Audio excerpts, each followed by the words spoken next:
over the last 14 years, we've seen a tremendous amount of growth when it comes to organizations leveraging content services in the cloud. And we are continuing to see activity at an increasing rate in that realm. So really excited to talk with you today about basically Hyland Cloud 101, everything you need to know about the Hyland Cloud to start the conversations about migrating your on-prem solutions to the cloud, building new solutions in the Hyland Cloud.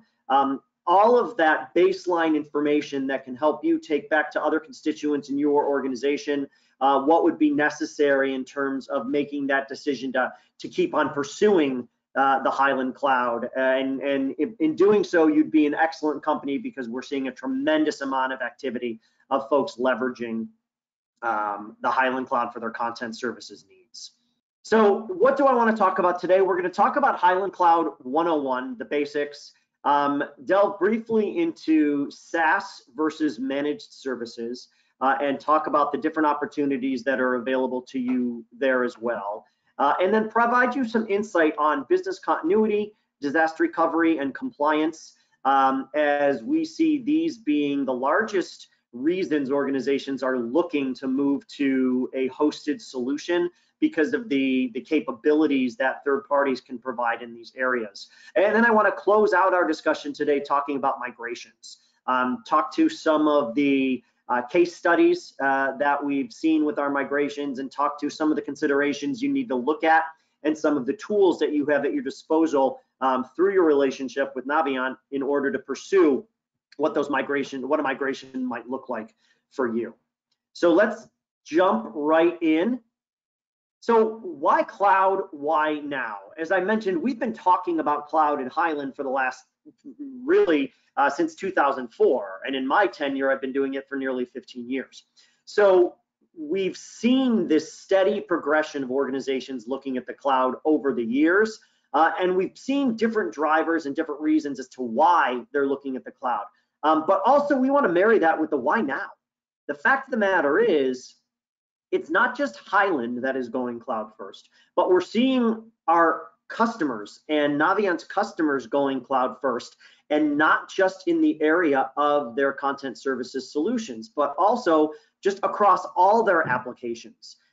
There's a reason why organizations are embracing these cloud capabilities across a variety of applications. There's a reason why you're seeing this rise in popularity of infrastructure providers, either via platform as a service or software as a service, the way Hyland is going to market. But cloud first is absolutely the mantra of Hyland today, and we are aggressively enhancing our hosted offering and staying leading edge with being a cloud provider to organizations, working hand in hand with partners like Naviance to really deliver exceptional SaaS solutions to our shared customer base. So this is the mantra we're following. This happens to be the theme for 2021 with Hyland, and will continue to be the theme moving forward. So it's a great time to look into what this can do for your organization.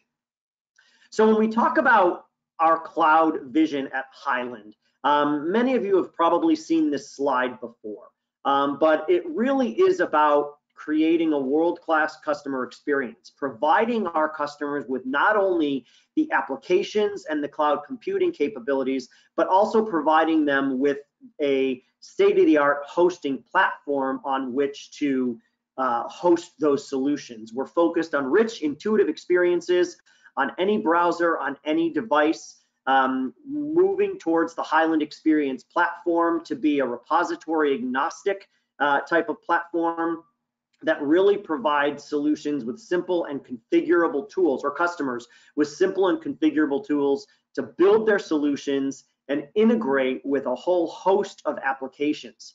And then ultimately, we want to provide this pure and hybrid cloud solution environment so organizations can leverage cloud-based solutions across all of their applications and integrate those with the Hyland Cloud as their content services solution becomes more prevalent across the organization and provides more tools for solving business problems.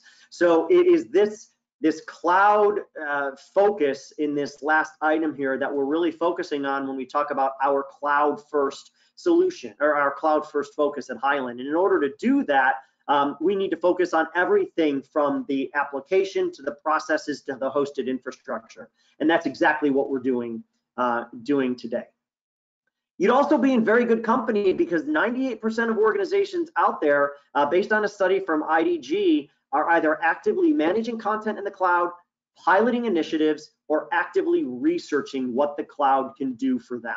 And we're seeing different drivers behind why organizations are looking at this. What are they doing today in order to capture certain benefits they need? What are they looking to do tomorrow in order to capture the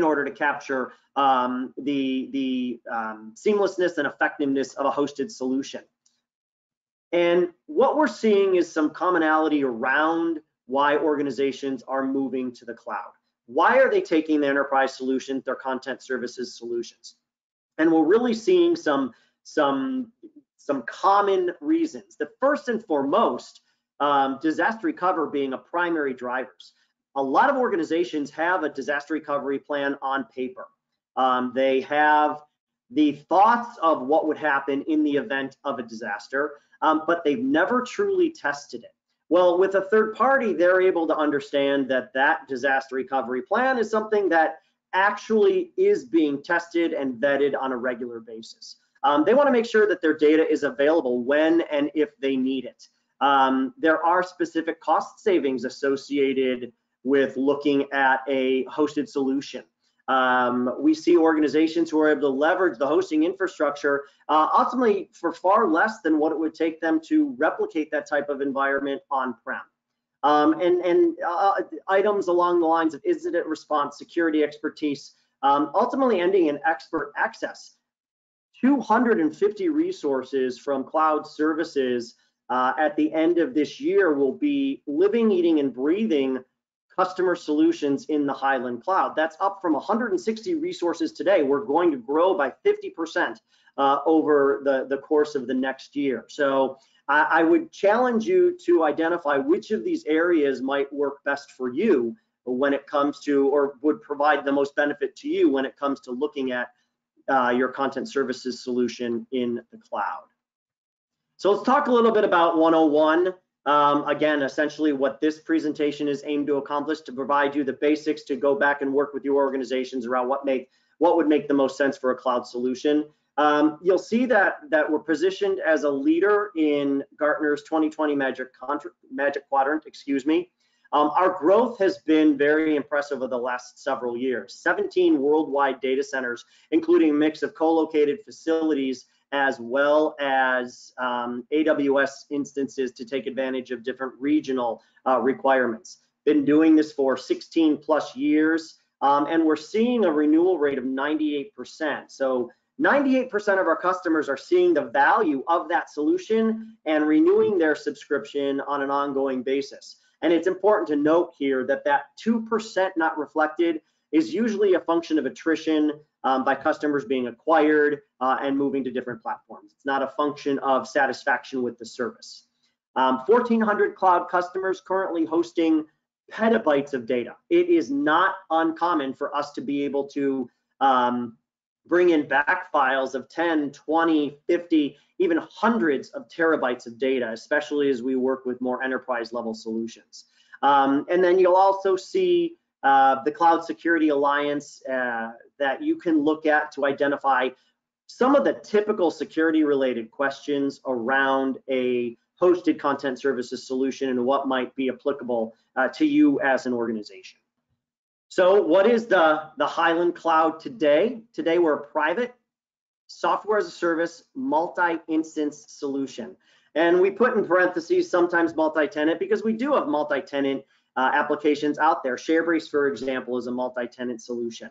In certain case-by-case basis, we've looked at multi-tenant installations of the on-base application in order to satisfy a particular need. But in short, we are the cloud of choice for the Hyland Content Services portfolio. We're private in the sense that we're leveraging just our own data centers or our own use of an AWS instance.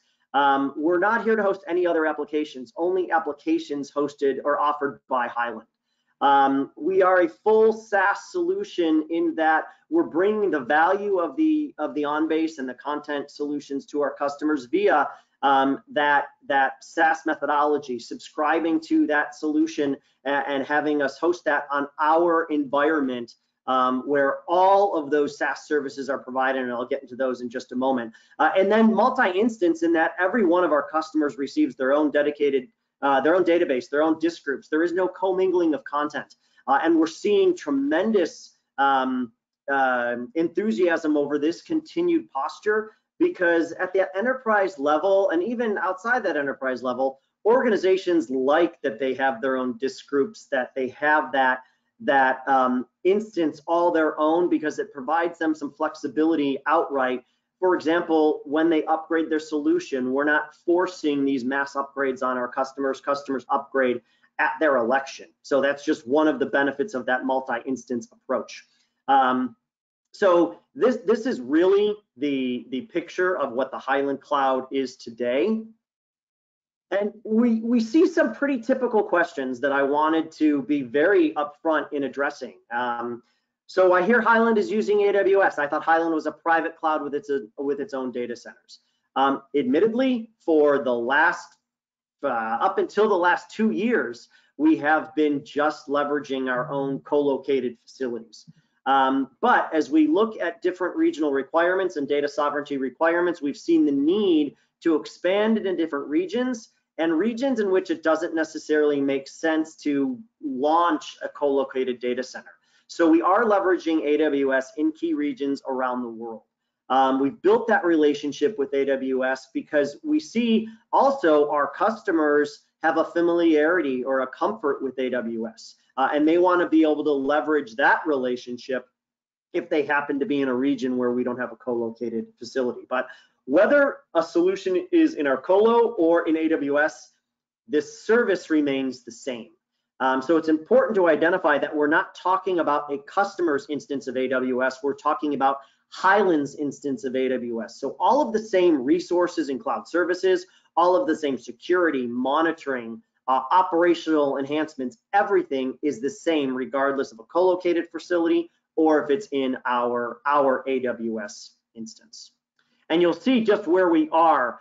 We take a very strong regional presence to where we are offering our solutions. So rather than identifying all of the individual data centers, like I mentioned, between our colos and AWS, we are 17 strong. You'll see the regions where we're involved. So Canada, all across North America, Canada, North America East, North America West. We're in Latin America, UK, EMEA. In fact, we just launched a second data center in EMEA last year to accommodate regionalization and data sovereignty requirements stemming from Brexit. As well as the same story in Japan, we launched an AWS instance there in order to satisfy the needs of our customers in that area. And this is not a static snapshot.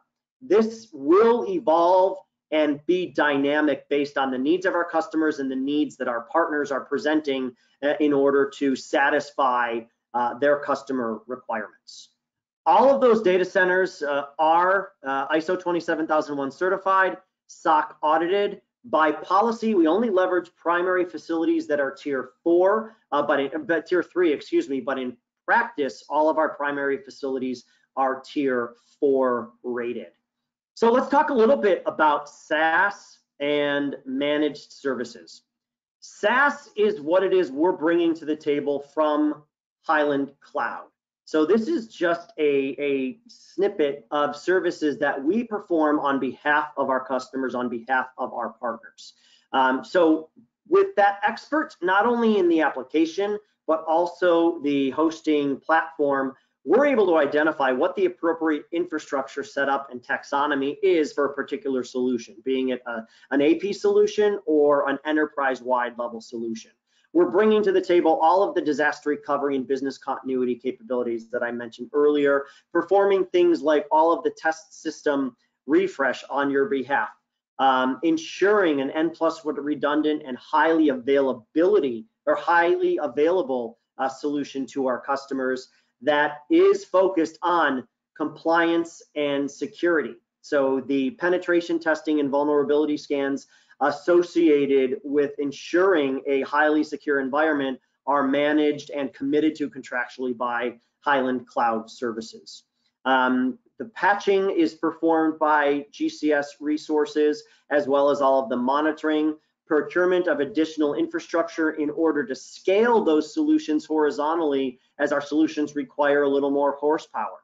I talked about the upgrades early on, that we don't force those, but when our customers do take advantage of them, we are performing all of the heavy lifting.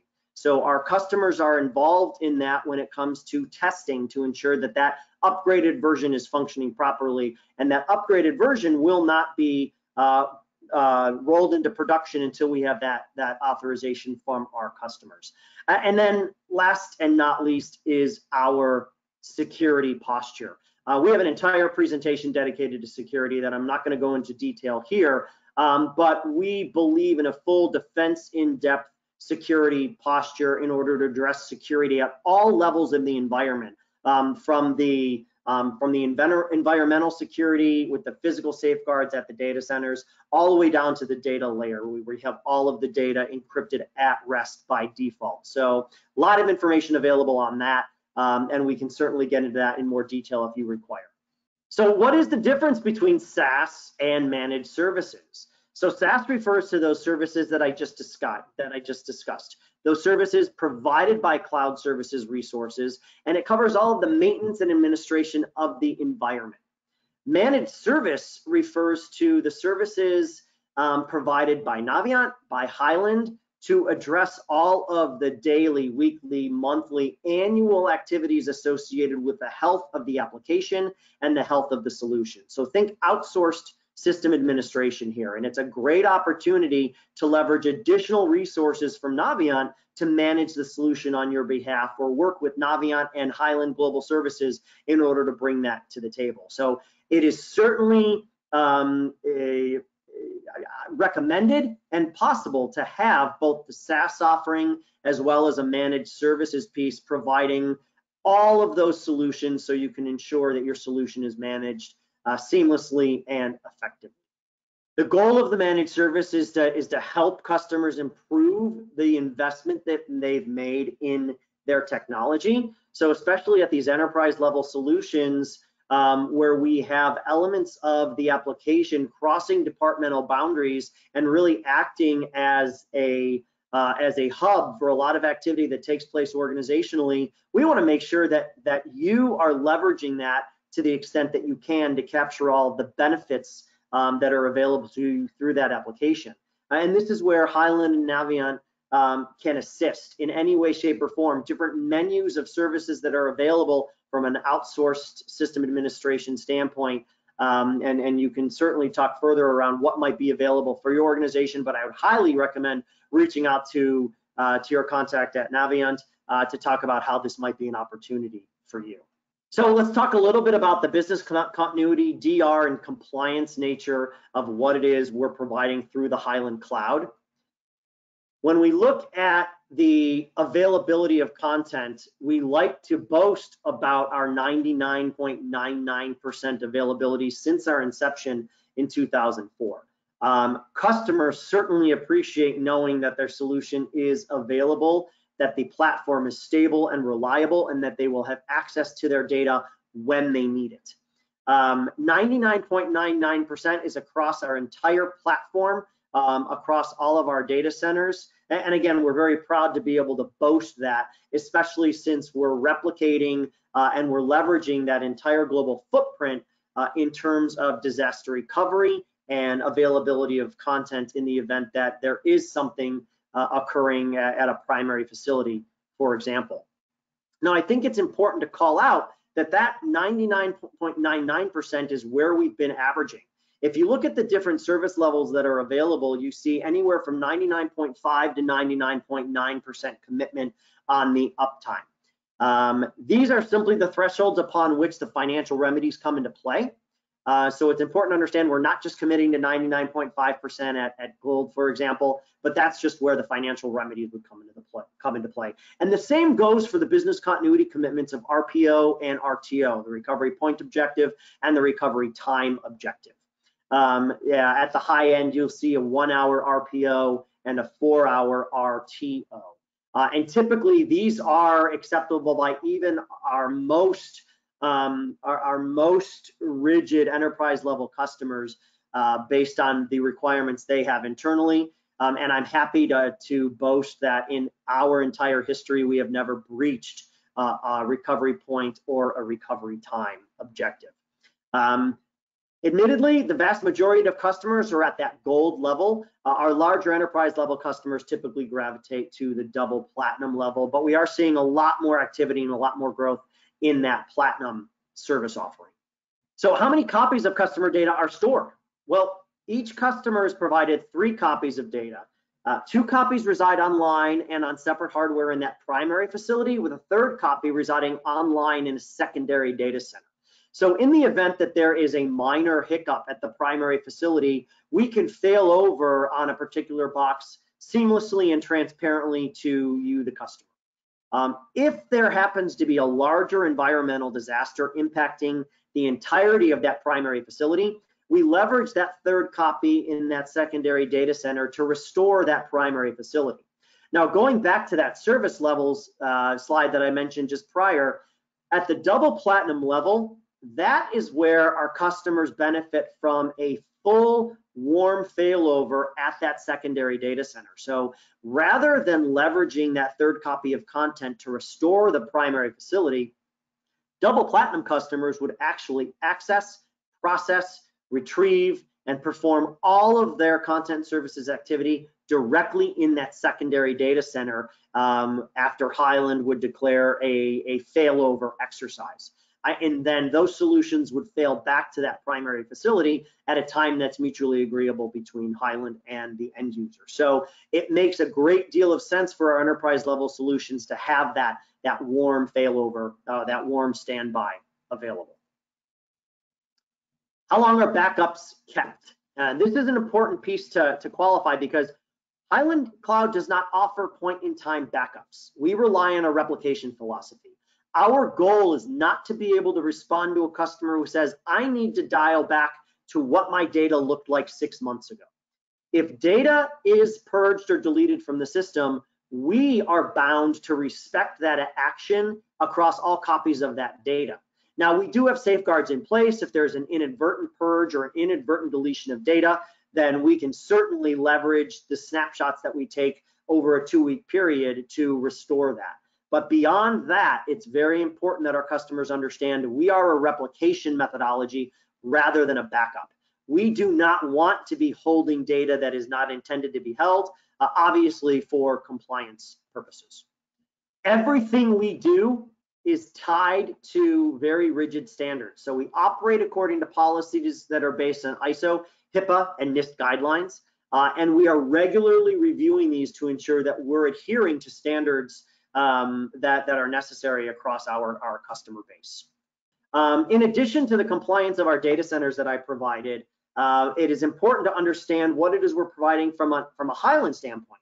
The Global Cloud Services is SOC 2 audited every year, and we can provide our certificate of ISO 27001 compliance. Organizationally, we are GDR compliant, and we are boasting most recently a compliance with NIST 853 as well as PCI DSS. So any customers that require that PCI piece would be installed in a particular enclave within our data center in Pittsburgh, and we'd be able to provide that PCI certification as well.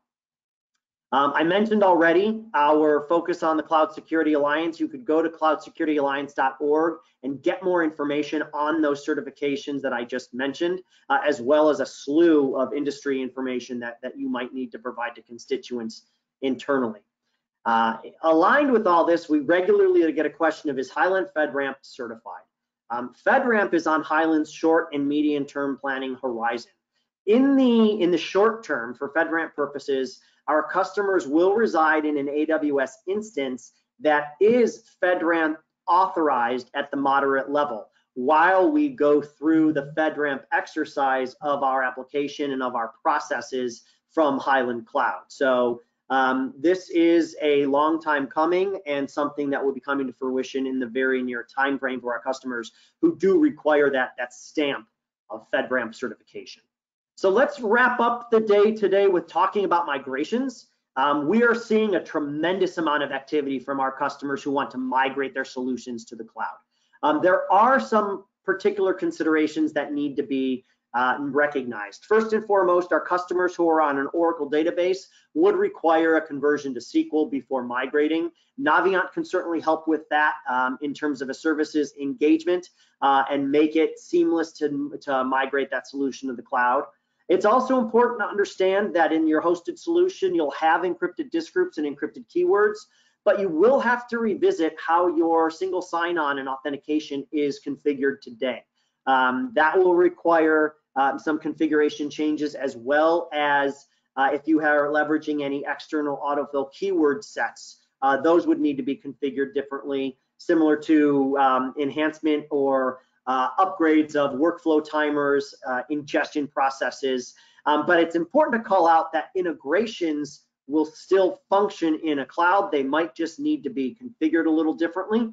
But all of the same integrations that you enjoy on-prem will be available in the cloud. There are additional opportunities available to you from a reporting standpoint in order to provide extracts of the database so you can run reports and build queries without leveraging Hyland Cloud Services to run those on your behalf, because of course in the cloud there is a little different type of access that's permitted to build those reports.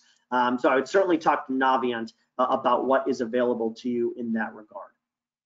Next steps for migrations, I would absolutely encourage you to talk with Naviant about looking at a migration brochure, which can give you a high level estimate of what your SaaS fee would look like and a high level ROI of what that would look like for your particular solution. If you go a step further and address the migration questionnaire that Naviant can provide to you, you can receive a much more blown out ROI analysis that will talk to you exactly about what savings you would expect by moving your solution to the cloud over the term of the agreement, what that ROI would look like, what that payback period looks like for you, etc. And we want to do this in a very collaborative setting so you have that buy-in. We're not just here preaching, these are the benefits that you're going to see. We want you to understand exactly how those apply to your environment and have you recognize and buy in that those are the benefits that you will experience. Do I migrate and upgrade at the same time? Yes. Whoops, excuse me. Yes. All of our migrated customers will be taken to the latest foundation enhancement pack, and we've demonstrated the ability to do so simultaneously with a migration. And just some quick little testimonials. By switching to the Hyland Cloud, Hyland is maintaining the cost to keep those servers current. So we see a cost savings totaling about $500,000. By having applications accessible in the cloud, people can access them and not have to worry about the VPN and the flexibility that is driven from there. And then when you look at this last one, you see a very large organization moving between 30 to 40 terabytes and being able to repurpose the servers that they were leveraging for their content services solution to run other applications, to reallocate value-added resources, and leverage Hyland to manage the infrastructure overall. I hope that was helpful information. I know it is high level. It is Hyland 101 at its very basic level. I really encourage you to talk with Naviant about what the Hyland Cloud can do for your solution, how it can help you along your digital transformation journey. But that being said, I thank you very much for your time, and I look forward to working with you through your trusted relationship with Naviant in the very near term. So thank you so very much and have an excellent day, everybody.